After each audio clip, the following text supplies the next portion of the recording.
Hey everyone, it's Laura Brazil of Mind Over Muscle, and this is your weekly movement tip.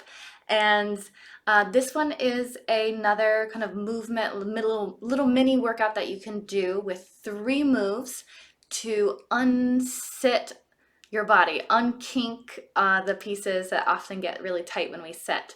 The first movement that we're going to do is going to address tight hip flexors. So the front of the hip can get really tight when we sit for long periods. If you need to put something on your knee as you do this, feel free. So I'm going to tuck my toe under. I'm going to start from a position where my hip joint is right above my knee joint here on the back leg, and my knee joint's above the ankle joint. And I'm going to tuck my tailbone under here. So I'm going to tuck under, and what you might find here is that once you tuck your tailbone, there's a lot of stretch in either the front of the hip or in the front of the thigh. So work with that here. We're tucking under.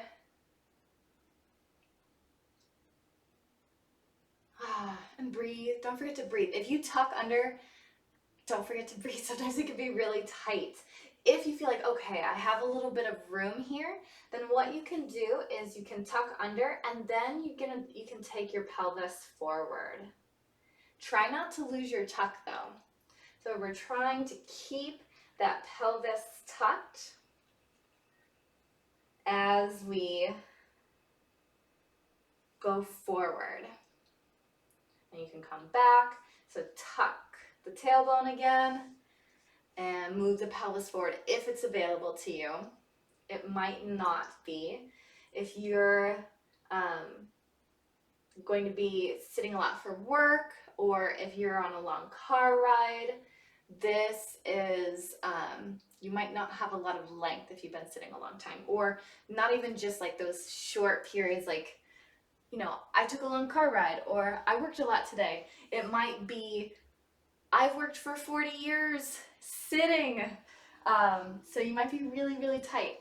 I'm gonna bring this here again, set up knee over ankle on the front leg, hip over knee on the back leg, and I'm gonna tuck that toe. If it feels really tight, you might not be able to tuck the toe. So you can always have this as an option, but if you can, tuck the toes under and then try and tuck your tailbone under.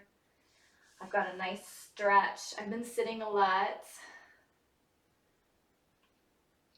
And then, okay, if I get a little release and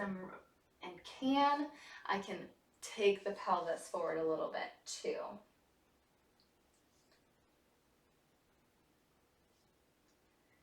So we can reset again, tuck the tailbone again, and then go forward.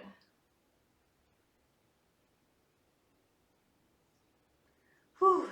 Once again, breathe. These hip flexors can get so tight. So meet yourself where you're at. Bolster the knee if you need to. Untuck the toe if you need to. And you could even put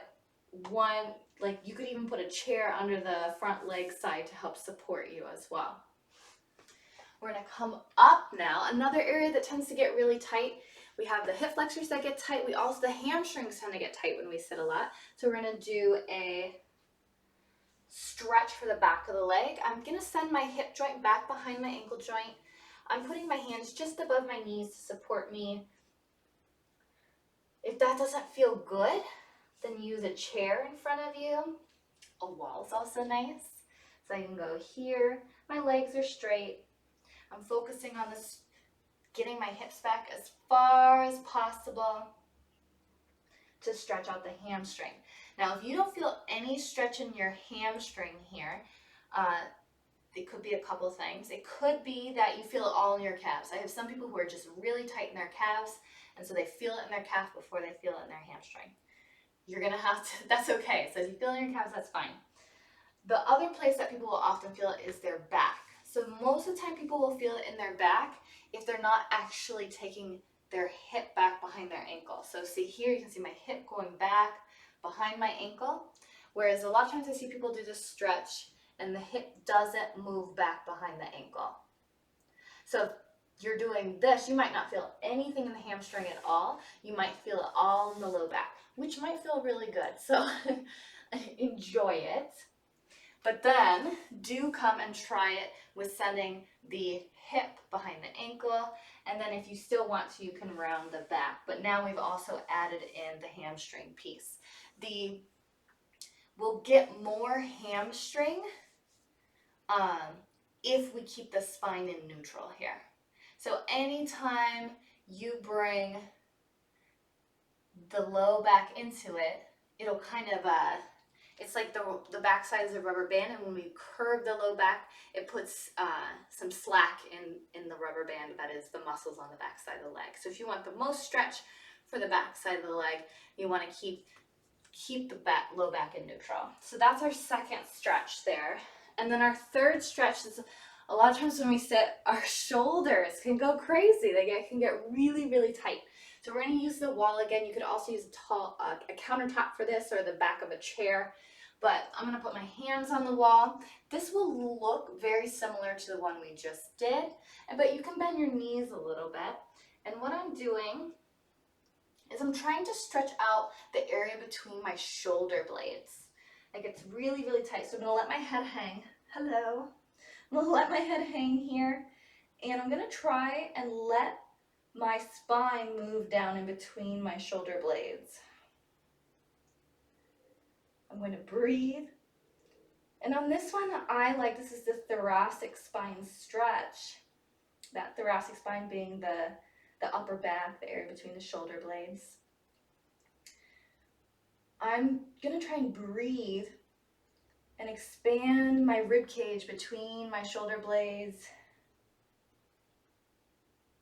to kind of help me get a little bit deeper into this stretch. You might feel this a ton in the shoulders too, which is also great because when you're sitting long periods, the shoulders can get really tight as well. So my head's hanging.